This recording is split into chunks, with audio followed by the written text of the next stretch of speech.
se pueden ir pasando hacia atrás. Buenos días a todos.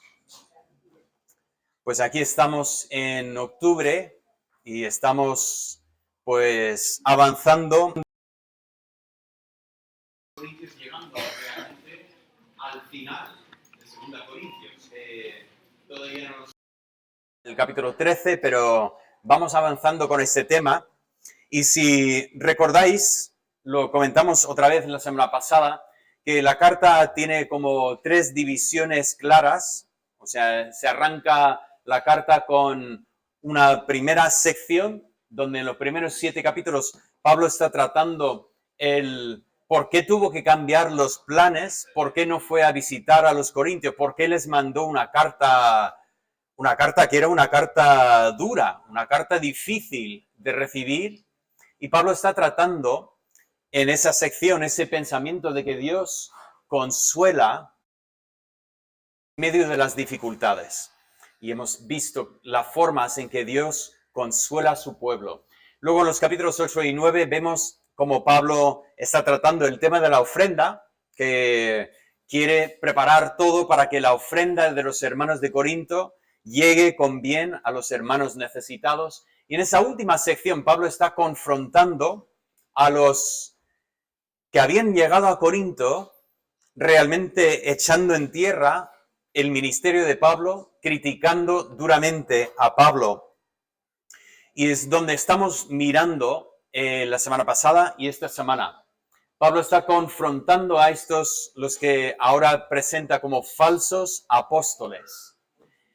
Ahora, lo que hicimos la semana pasada era poner el trasfondo de este pasaje, viendo que había dos quejas que tenían de Pablo. La primera queja es que sus cartas eran duras y fuertes, pero en la presencia corporal Pablo era débil e incluso de palabra menospreciable. Esa acusación de que Pablo, aunque parecía fuerte por carta, realmente no lo era en persona. Y la otra queja es que Pablo estaba actuando según la carne, y como vimos la semana pasada. Eso significa que Pablo estaba actuando de manera carnal hacia los corintios. Y vemos como Pablo empieza a tratar ese tema. Realmente Pablo no dice que no ha sido fuerte en carta y ha sido humilde en persona. Realmente Pablo reconoce que efectivamente había sido así, pero porque estaba emulando realmente el carácter de Cristo. Esto fue lo que vimos la semana pasada. Luego, el tema de que Pablo había actuado de manera carnal. Pablo dice todo lo contrario. Realmente vengo para hacer guerra y mi guerra no es una guerra carnal. Realmente es una guerra espiritual. Comentamos este pasaje sobre las armas de nuestra milicia, que no son carnales, sino poderosas.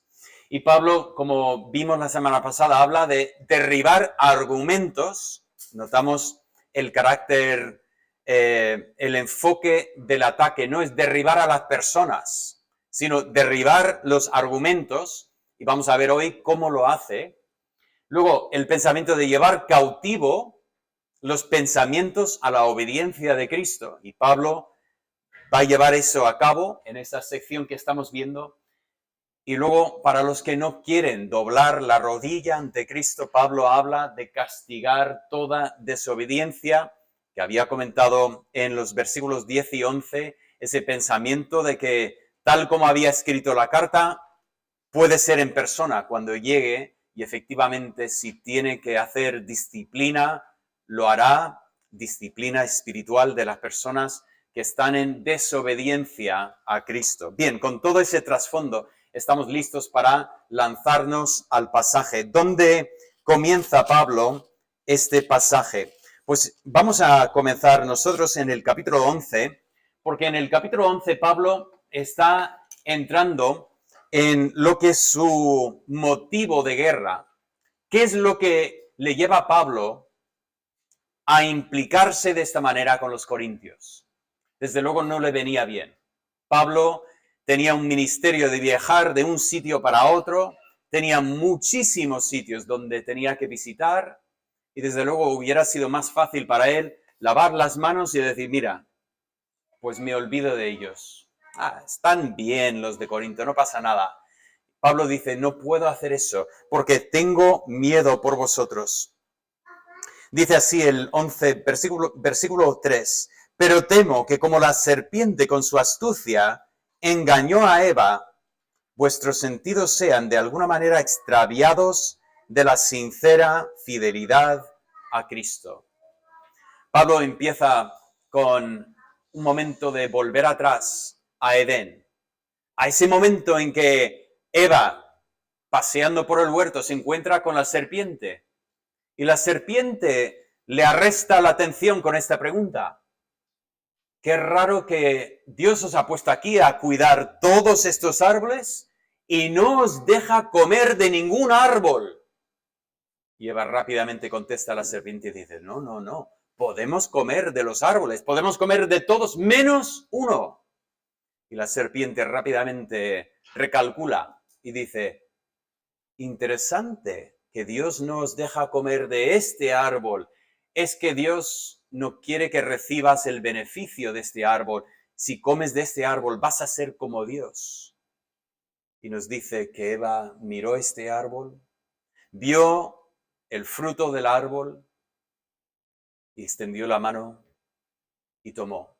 Engañada, pensando que de alguna manera iba a tener algo nuevo que no tenía ya. ¿Y no es así como tienta Satanás? Satanás nos tienta con ese pensamiento. Yo te puedo dar algo que Dios no te da. Yo tengo algo que realmente es bueno. Y si me sigues a mí, yo te lo doy. Y Pablo dice, yo tengo mucho miedo por vosotros los corintios, porque podéis ser engañados y extraviados de seguir a Cristo. Y Pablo dice, por eso voy hacia vosotros, porque no quiero que ninguno se pierda por el camino. No quiero que la oveja se pierda ahí en el campo. Yo voy en busca de los que se han desviado. Y Pablo dice, es sumamente importante. Ahora, es interesante que ¿quiénes son estos maestros que están intentando desviar a los corintios? Pablo los identifica claramente en los versículos 12 al 15. Dice, mas lo que hago lo haré aún para quitar la ocasión a aquellos que la desean, a fin de que en aquello en que se glorían sean hallados semejantes a nosotros, porque estos son falsos apóstoles, obreros fraudulentos, que se disfrazan como apóstoles de Cristo. Aquí desvela quiénes son estos. Empezamos a entender lo que está haciendo Pablo. Pablo dice, tengo miedo que tal como la serpiente os ha engañado, que también ahora vengan estos. ¿Y quiénes son? Son serpientes también. Son falsos apóstoles. Son los que se presentan como si fueran, los verdaderos. Y dice, pero ellos son, pues, del mismo Lucifer. Muy fuerte lo que dice Pablo en el versículo siguiente. Dice, no es maravilla, porque el mismo Satanás se disfraza como ángel de luz. Así que no es extraño si también sus ministros se disfrazan como ministros de justicia, cuyo fin será conforme a sus obras. Pablo dice, ojo, mucho cuidado. No todo el mundo que dice, yo soy apóstol, realmente es apóstol. No todo el mundo que piensa o que dice que habla en nombre de Dios, realmente es de Dios. Pablo no inventó este mensaje. Cristo nos había advertido de esto. Cuidado, muchos me dirán en aquel día, Señor, Señor, ¿no hicimos milagros en tu nombre? ¿No echamos fuera demonios en tu nombre? Y el Señor dirá, no te conozco. Apartaos de mí. Y Pablo está advirtiendo a los corintios, cuidado no dejéis que nadie os desvíe por el camino. No vamos a tomar tiempo de mirar todos los pasajes, pero veis aquí en los versículos 1 al 4, comento que Pablo empieza a decir, mira, aparece cualquier persona y predica otro Jesús y le seguís. Pues da otro mensaje del Evangelio y lo aceptáis. Habla de otro espíritu y lo queréis. Un poco más adelante, en el versículo 20, vuelve a ese tema, dice, mira, llega uno y te defrauda, te engaña, te pega, te abusa y lo aceptáis. ¿Qué está pasando aquí con vosotros? Pablo está preocupado por el peligro espiritual de los corintios, que han empezado a escuchar a los que les ha impresionado. O sea, los que hablan bien, los que dicen las cosas que ellos quieren escuchar, empiezan a escucharlos a ellos. Y al que Dios ha llamado y ha enviado a ellos, lo están rechazando. ¿Y por qué lo están rechazando? Pablo dice, es terrible, pero vosotros estáis por rechazarme a mí, porque al final vine en humildad. No vine intentando hablar de, pero mira quién soy yo, pero mira todo lo que he hecho yo, mira, yo soy mejor que nadie. Dice, vosotros al final me estáis rechazando cuando yo he venido.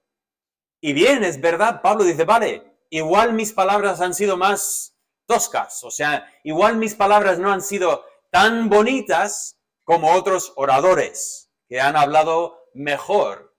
Dice, pero os he dicho la verdad. O sea, vosotros estáis prestando atención a lo que es el envoltorio, estáis ignorando lo que es el contenido. He venido con la palabra de Dios, con sabiduría de Dios. ¿Me estáis rechazando? Dice, he venido con las señales de los apóstoles. Dice así en el capítulo 12, versículos 11 y 12. Entendemos que en la primera generación de la iglesia hay milagros que vemos que Dios dio a los apóstoles para reafirmar el mensaje del Evangelio. Entendemos que tal como Pablo nos dice que los apóstoles ya han pasado, él era el último de los apóstoles. Entendemos que hoy en día no hay apóstoles, pero tenemos algo que no tenían ellos. Tenemos la palabra completa de Dios. Y por lo tanto, los milagros de los apóstoles, cuidado, no estoy diciendo que Dios no hace milagros hoy en día. Lo que estoy diciendo es que en el primer siglo Dios permitió que el apóstol Pablo, que el apóstol Pedro, que otros apóstoles hicieran milagros de una manera que estaban vinculados los milagros a la persona del apóstol. Hoy en día, ¿hace Dios milagros? Sí. Pero ninguno de la iglesia tiene el don de milagros para hacer milagros. Eso era de los apóstoles, que afirmaba y mostraba que lo que predicaban los apóstoles, ya que no existía el Nuevo Testamento todavía, pero mediante los milagros hay confirmación que efectivamente lo que Pablo está predicando es la verdad. Es curioso, los falsos apóstoles, según entendemos, no había ningún milagro suyo. Ellos no vinieron haciendo milagros, allí pues mostrando su mensaje, más bien ellos venían hablando de sí mismos, de lo grande que eran. Y por lo tanto Pablo está diciendo, cuidado, no os desviéis de Cristo y no os desviéis del siervo de Cristo que Dios ha enviado a vosotros. Pablo dice, mira, es verdad, yo no pedí dinero a vosotros. Incluso termina el 12 diciendo, perdonadme por no pedir dinero. Lo dice de manera sarcástica, ¿no? Que dice, efectivamente, dice incluso, hay una frase que recuerdo la primera vez que lo leí, yo creo que tendría unos 12 años, pero dice incluso, la palabra en algunas traducciones sale como, he robado otras iglesias para no recibir dinero de vosotros. Y recuerdo esa mañana, yo tenía 12 años, estaba leyendo la Biblia y digo, Pablo robaba iglesias. Y recuerdo que que lo saqué en el desayuno con mi padre y digo, papá, ¿por qué robaba Pablo iglesias? Y mi padre dijo, eso no significa eso. Y, bueno, igual me explico más, pero eso es lo que yo recuerdo en ese momento. Y tuve que estar, pues, años más tarde para, entiendo lo que está diciendo Pablo. Pablo dice, no, yo estaba ministrando, y como decía Cristo, el obrero es digno de su salario. Los corintios tendrían que haberle puesto comida y alojamiento a Pablo, pero no lo estaban haciendo. Más bien, Pablo estaba recibiendo ofrendas de los de Macedonia. Y cuando él tenía necesidad, ¿podéis imaginar a Pablo que llega a casa una tarde y no hay comida? Y dice, pues, ¿qué hago? No como. Pues podría haber ido a los corintios y haber dicho, oye, me tenéis que alimentar aquí, no puede ser. Pero Pablo dice, no, vinieron los de Macedonia y ellos me dieron una ofrenda y con eso yo comí, pero nunca pedí dinero a vosotros. ¿Y por qué lo hacía Pablo? Pablo lo hacía, dice, porque os he amado. Incluso en el capítulo 12 dice, si os amo más, ¿significa entonces que debo ser amado menos? ¿Es así como funciona el mundo? Bueno, tristemente a veces. Tristemente a veces, el que más nos ha amado en esta tierra es nuestra madre y nuestro padre. Y cuando teníamos 13, 14 años, muchas veces el que más nos amaba, menos amor recibía de nuestra parte. Normalmente con la madurez empieza a cambiar eso, empezamos a darnos cuenta cuánto me han dado mis padres y cuánto debo yo a mis padres. Pero Pablo dice, yo con vosotros os he amado tanto que no he sido una carga para vosotros, pero vosotros me habéis amado menos. Y aún así, estoy dispuesto a amaros conforme a la voluntad de Dios. Pablo dice, yo tengo miedo que os desviéis del camino, que perdáis las bendiciones que Dios tiene para vosotros. Por lo tanto, estoy dispuesto a hacer guerra aquí. La guerra de Pablo, como vimos la semana pasada, no es usar armas carnales, sino armas poderosas en Dios. ¿Para hacer qué? Para derribar argumentos. ¿Qué hace Pablo para derribar los argumentos? Bueno, es interesante porque él empieza a hablar de locura en este pasaje y lo dice una y otra vez. Voy a hacer algo que es completamente loco. ¿Qué hace? Pues ya había dicho en el 10, lo vimos la semana pasada, la locura de estos falsos maestros que venían midiéndose el uno por el otro, comparándose, lo que os comentaba la semana pasada que hacíamos todos los niños, de compararnos para ver quién era más alto y sentir que soy mejor que tú porque soy más alto que tú. Ese tipo de pensamiento. Aquí tiene Pablo y dice, mira, estos están jugando esto, pero quiero mostraros lo carnal que es esto. Y por lo tanto, Pablo dice, voy a hablar, pero no como Cristo, voy a hablar con locura. Y dice, oye, si quisiera yo jugar este juego, podría. ¿Qué son ellos? ¿Hebreos? Yo también. ¿Qué son ellos? De la descendencia de Abraham. Yo también, ¿eh? Ellos no tienen nada que no tiene Pablo. Ahora, no es la primera vez que Pablo ha hecho esto.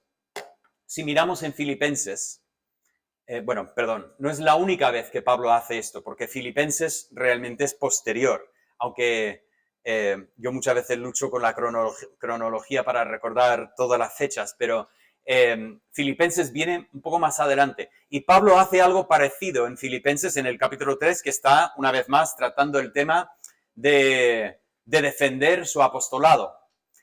Sinceramente, había defendido ya su ministerio también en Gálatas, que es anterior. O sea, esto es algo que les seguía a Pablo a lo largo de todo su ministerio. Parece que siempre había alguien que estaba ahí para criticar, para bajar, para quitar importancia, para intentar borrar algo del ministerio del apóstol Pablo.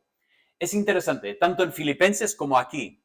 Pablo realmente no dedica mucho tiempo a hacerlo. O sea, podríamos haber aprendido mucho más de Pablo. Porque al ser fariseo, según lo que entendemos de los fariseos, ellos los libros históricos de la época nos dicen que los fariseos tenían todo el Antiguo Testamento memorizado. Ahora, ¿eso es verdad? No lo sé. Eso es lo que dicen las fuentes históricas. ¿Podría ser? Me dice David, no puede ser, porque es imposible que tengan todo memorizado. Y bien, vale, podríamos imaginar que eso es hipérbole. Eso es una forma de exagerar y a lo mejor no lo tenían memorizado, pero lo conocían como que te podrían citar y decir dónde está cada pasaje. Pero también es posible que sea verdad. Igual nosotros somos la generación de personas que menos memorizamos en toda la historia humana. Y nos cuesta memorizar, ¿verdad? Y ellos que lo hacían mucho más, igual es verdad. Qué curioso hubiera sido si Pablo dice, yo tengo el Antiguo Testamento memorizado, ¿qué os parece? ¿Qué tal si Pablo empieza a decir, yo he plantado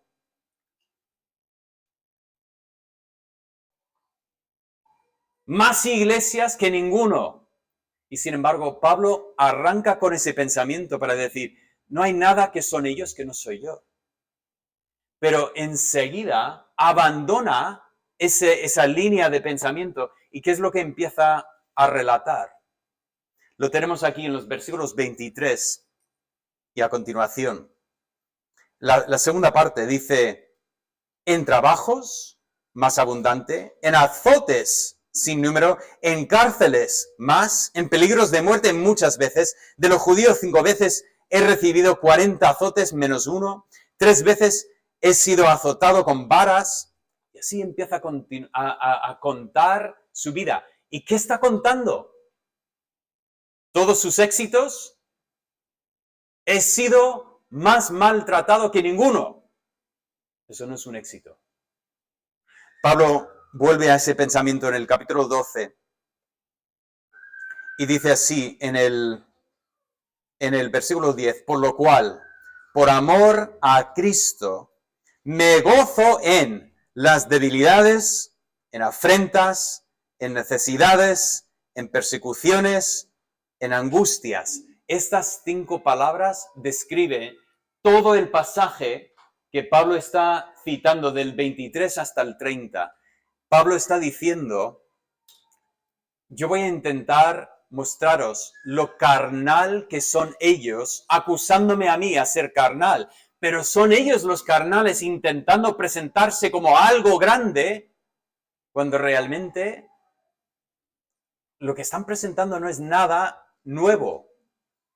Pero rápidamente Pablo cambia y, como veremos, empieza a gloriarse no en lo que él había hecho, sino gloriarse en su debilidad.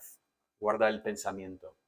Pablo está hablando de la carnalidad de los que le oponen, pero es curioso notar que Pablo realmente rehúsa gloriarse en lo que podría haberle apartado de estos falsos maestros. En el capítulo 12, Pablo empieza a hablar y dice así, ciertamente no me conviene gloriarme, pero vendré a las visiones y a las revelaciones del Señor. Conozco a un hombre en Cristo que hace 14 años, si en el cuerpo, no lo sé, si fuera del cuerpo, no lo sé, Dios lo sabe, fue arrebatado hasta el tercer cielo.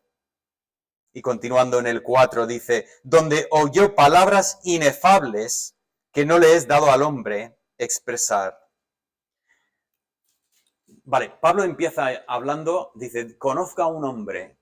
Y ese hombre tuvo una experiencia espiritual. Vio una visión del cielo y escuchó cosas maravillosas. ¿De quién está hablando Pablo? Está hablando de sí mismo. Ahora, ¿cómo sé que Pablo está hablando de sí mismo? Cuando dice, conozco a un hombre, parece que está hablando de otro. Digo que está hablando de sí mismo porque en el versículo 7 dice, y para que la grandeza de las revelaciones no me exaltase desmedidamente, por el versículo 7 entendemos que Pablo está hablando de sí mismo. Y entendemos que está haciendo lo mismo que se hace en castellano cuando se habla de, bueno, si tenéis alguna pregunta podéis hablar con un servidor. Esa cosa de hablar de nosotros mismos en tercera persona, que existe todavía en nuestro lenguaje, es lo que Pablo está diciendo. Pero Pablo dice, yo no voy a gloriarme en esto. Pablo podría haber dicho, oye, estos falsos apóstoles, ¿cuántas visiones han tenido de Dios? ¿Cuántas veces han estado en la presencia de Dios?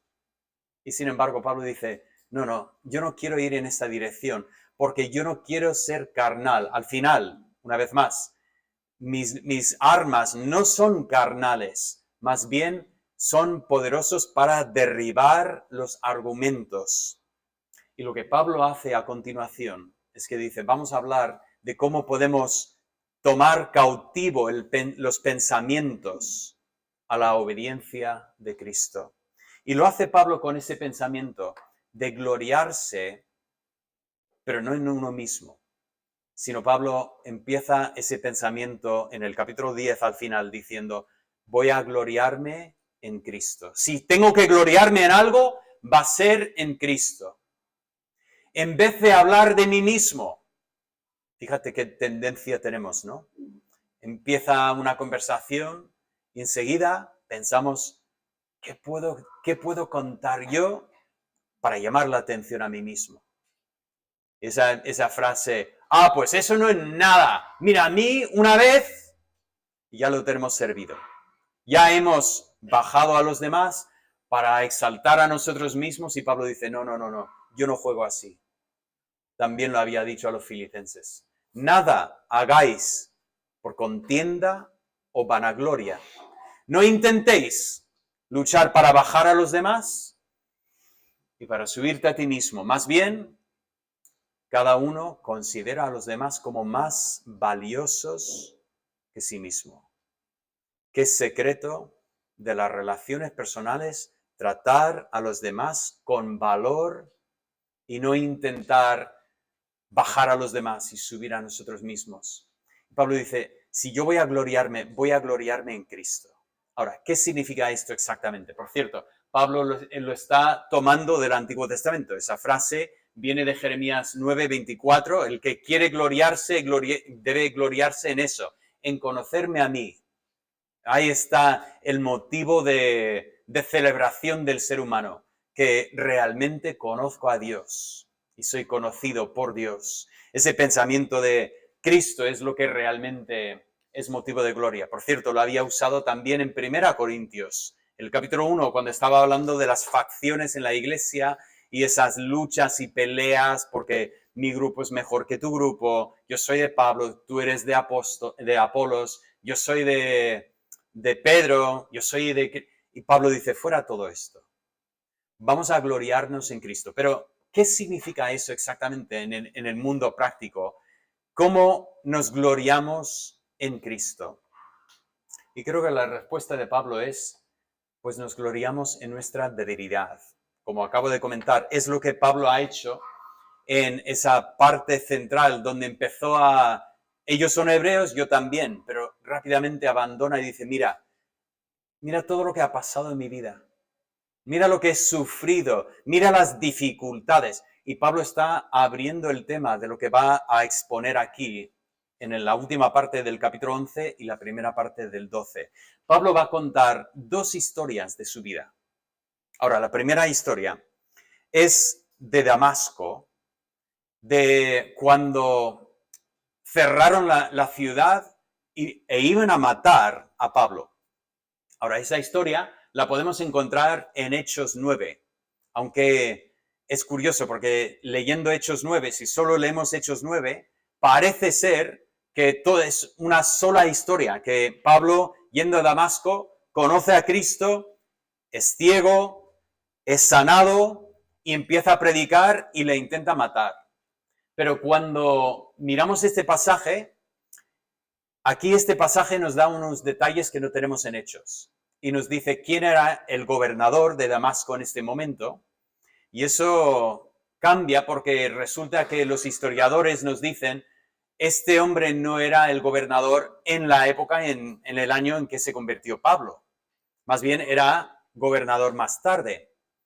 Pero luego después leemos en Gálatas 1:7 que cuando después de convertirse Pablo, se fue de Damasco a Arabia y luego volvió a Damasco tiempo más tarde.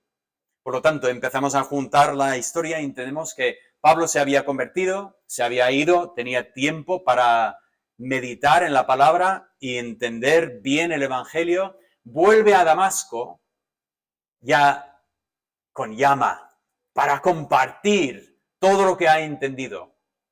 Y se despierta tal persecución contra él que el mismo rey cierra la ciudad tal como habían hecho con Sansón. Si recordáis la historia del Antiguo Testamento, tenían Sansón dentro de la ciudad y cerraron. ¿Y qué fue lo que pasó con Sansón? Dios le dio fuerzas y cogió las puertas de la ciudad y las cargó y las puso sobre una colina. Y por la mañana, cuando se despertaron los de la ciudad, vieron las puertas arrancadas. Ahora, imaginad conmigo por un momento. El apóstol Pablo está encerrado en la ciudad, lo van a matar, y Pablo empieza a orar: Señor, dame la fuerza de Sansón. Dame fuerza para arrancar puertas y para plantarlas en la colina más alejada, para que vean tu fuerza, Señor. Buena petición, ¿no? No estaría mal, ¿no? ¿Fue lo que pasó? No, ¿qué fue lo que pasó? Lo pusieron en una cesta y lo bajaron por una ventana y se escapó por la noche. ¿Qué os parece? ¿Fuerte? ¿Grande? ¿Poderoso? Es lo que Pablo está diciendo. Voy a gloriarme en mis debilidades. Pero curioso, Dios le salvó la vida. Parecía que la historia se había terminado para Pablo. Ya se acabó, lo van a matar, y Dios permitió que se salvara, pero no arrancando puertas, sino siendo bajado en una cesta. Curioso. Continúa y habla de un aguijón en la carne. Mucho se ha dicho sobre, el aguijón de Pablo seguramente era... ¿Habéis escuchado cómo termina esta frase? Yo creo que si hubiera sido importante saber lo que era el aguijón, Pablo nos lo habría dicho. No lo ha dicho. Por lo tanto, obviamente, no es importante. Lo que es importante es la historia alrededor de este aguijón de la carne. Pablo dice: para que las grandezas de las revelaciones no me exaltase desmedidamente, me fue dado un aguijón en la carne. Y decimos, ¿cómo que un aguijón? Pablo dice, lo explico: un mensajero de Satanás. Pablo lo tenía claro. ¿De dónde venía eso? Eso es un resultado de la caída del hombre en pecado. Esto es de la mano de Satanás. Pero un momento, me fue dado un aguijón. ¿Significa que Satanás le dio el aguijón? No.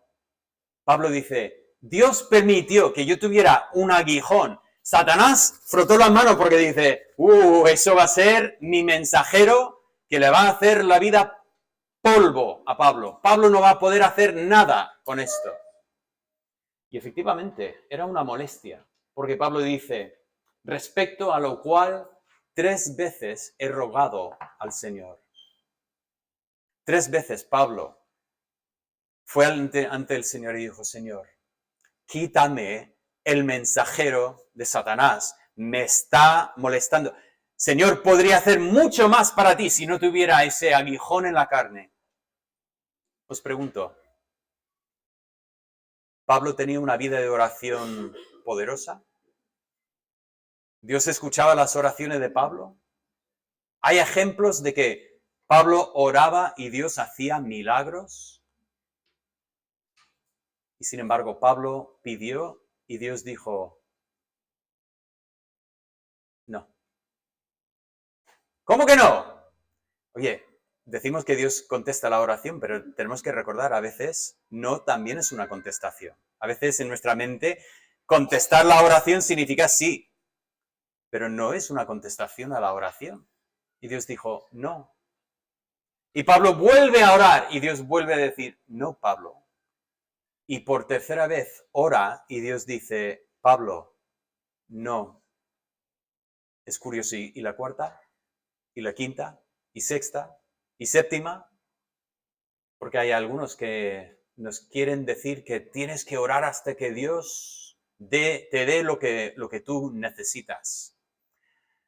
Hay que tener cuidado, porque puede que Dios tenga otra voluntad y al final, como escuché hace años, recordemos que la oración no es un movimiento de fuerza que obliga a Dios a obedecernos.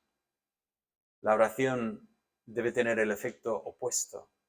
Debe ser la herramienta que Dios usa para ir transformando nuestra mentalidad, nuestros pensamientos. Y Pablo llega al momento en que Dios le contesta, Pablo, no, porque ¿sabes qué? Mi gracia es más que suficiente para ti. Cuando tú estás luchando con esa debilidad tuya, ese aguijón en la carne, yo lo sé y yo te doy gracia suficiente para esa situación. Por lo tanto, recréate en esta gracia. Disfruta esta gracia. Y Pablo de repente cambia su forma de pensar y dice, yo me gloriaré en mis debilidades. ¿Por qué? Porque cuando yo soy débil, reposa el poder de Dios sobre mí. Esta es la manera en que Pablo, habiendo derribado esta fortaleza del orgullo de los apóstoles que se creían el no va más en el mundo espiritual, Pablo dice, ¿son realmente ellos mensajeros de Satanás? Porque están siendo carnales, o se están desviando de Cristo. Pero aquí viene su momento de decir, ahora quiero tomar cautivos. Y los cautivos los tomo animándoos a reorientar vuestra visión de la vida y daros cuenta de que Dios está en las dificultades de esta vida.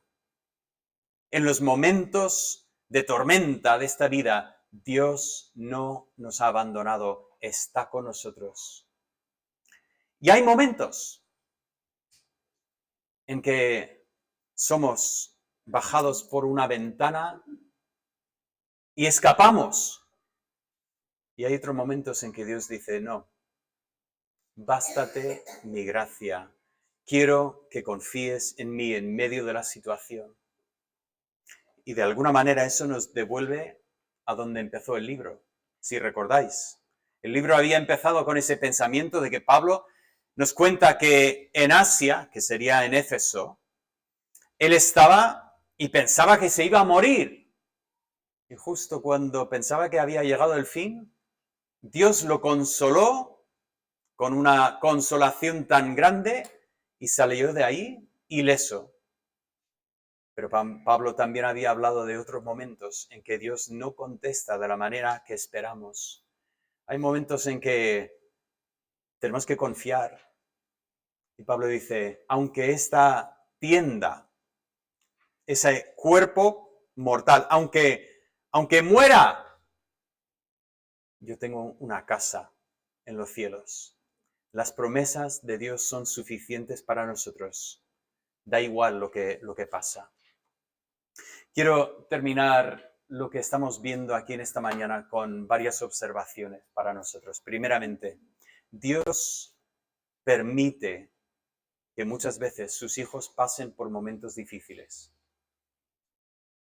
Cualquier persona que te cuenta otra historia te está mintiendo. Cualquier persona que dice, no, si eres un cristiano, no te puede pasar nada malo en esta vida. Esa persona no ha leído la palabra de Cristo ni ha leído el Nuevo Testamento. Dios jamás prometió eso. Pero lo que sí que promete es que Él tiene algún propósito bueno para nosotros en toda dificultad. Y dices, un momento, David, entiendo que estás diciendo, por ejemplo, si me pongo enfermo o si alguien me roba la cartera, vale, entiendo que el mal ajeno, Dios lo puede usar para bien en mi vida. Pero, ¿y qué si el mal que tengo en mi vida precisamente es culpa mía? Yo me lo traje sobre mí mismo. Entonces ya no hay. Y digo, no, eso es lo bonito de Dios, que incluso cuando rebeldes hemos desviado del camino de Dios, aún ahí Dios puede usarlo para nuestro bien y para su gloria. Nunca, nunca, nunca estaremos fuera del lugar donde Dios puede usar nuestras vidas y nuestras situaciones para nuestro bien y para su gloria. Ese es el Dios que nosotros tenemos. Hay ánimo y consuelo en este pensamiento, hermanos. Sí, sí. Pero tenemos que tener cuidado porque hay mucho peligro en este momento de debilidad. Porque cuando estamos en la situación de debilidad, está el tentador al lado diciendo, ¿será posible? Ya no hay esperanza para ti. Después de lo que tú has hecho, que no, que nunca más. Y tenemos que tener cuidado que no nos desviemos del camino, que no dejemos de escuchar las voces que Dios ha puesto en nuestra vida. Y la mayor voz que Dios ha puesto en nuestra vida es su palabra. Tenemos que escuchar su palabra y decir, voy a prestar atención a lo que Dios me ha dicho, no me desvío. Y por lo tanto, recordemos que a veces Dios sí nos libera. A veces sí, es precioso cuando lo hace, aun cuando es en una cesta por una ventana. Es bonito. Pero hay otros momentos en que Dios quiere que veamos nuestras limitaciones y que digamos, me gloriaré en mis debilidades, porque así reposa la fuerza y el poder de Dios en mi vida. ¿Qué hacemos cuando tenemos momentos difíciles? ¿Nos quejamos o nos gozamos? Yo no voy a pedir que levantemos la mano porque yo sé la respuesta en mi vida. Lo que primero sale de mi boca es, ¿será posible? ¿Cómo es posible que yo no entiendo nada? Eso es natural, eso es carnal. Pero qué bonito escuchar a Santiago diciéndonos, hermanos, tenedlo por sumo gozo cuando os halléis en diversas pruebas. Y dices, masoquista. ¿Será posible? No, no, no. Porque Dios puede hacer algo en tu vida. Dios sabe que realmente es la única manera que Él puede lograr lo que Él quiere hacer en tu vida mediante estas situaciones. Por lo tanto, tenemos que aprender a buscar esa consolación de Dios, confiar en Él y dejar que Él ministre a nuestros corazones para que podamos hacer, tal como había dicho al principio de esta carta en el versículo 4 del capítulo 1, para que cuando ya hemos sido consolados, podemos luego después consolar a nuestros hermanos.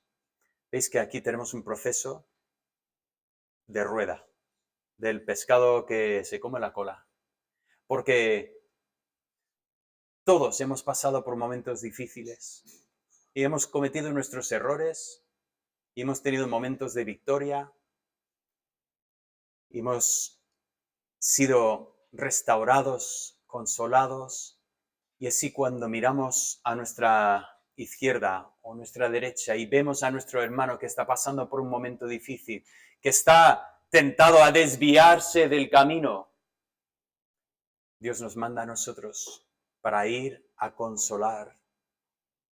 Qué triste que todavía en el cristianismo hay fama de fariseo. De los que miran a un lado y dicen, ¡wow! Yo jamás haría lo que ha hecho esta persona. Y ahí veo una vez más a los falsos apóstoles midiéndose los unos por los otros, comparándose, intentando siempre salir sobre los demás. Y Pablo dice, no, no, no, no, no, cautivos los pensamientos a Cristo. Vamos a pensar como Cristo quiere que pensemos. Vamos a actuar con comprensión, con amor, y vamos a ayudar a los que están pasando por momentos difíciles. Porque ¿sabes qué? Mañana igual los papeles están invertidos. Igual tú estás otra vez en un momento difícil y el mismo hermano que tú estabas animando viene y te abraza y dice, estoy orando por ti. Tú puedes, confía en el Señor. Este es el cuerpo que el Señor ha hecho, que se llama su iglesia. Hermanos, qué regalo que Dios nos ha dado en la iglesia. Es que en la iglesia es algo que no tiene palabras. Una comunidad en que debe reinar el amor y en que vamos juntos, en equipo, buscando conocer mejor a nuestro Señor. Y si estás aquí escuchando estas palabras y nunca has puesto tu fe en Cristo, nunca has llegado a ese momento de reconocer tu pecado y haber confiado en Cristo, pongo delante de ti esta invitación, porque si recordáis, dijimos, ese es el mayor consuelo que existe sobre la faz de la tierra, que hay perdón de nuestros pecados, que Dios puede transformar el corazón. No pierdas de vista este consuelo para que también puedas dar este consuelo a los que lo necesitan. Padre,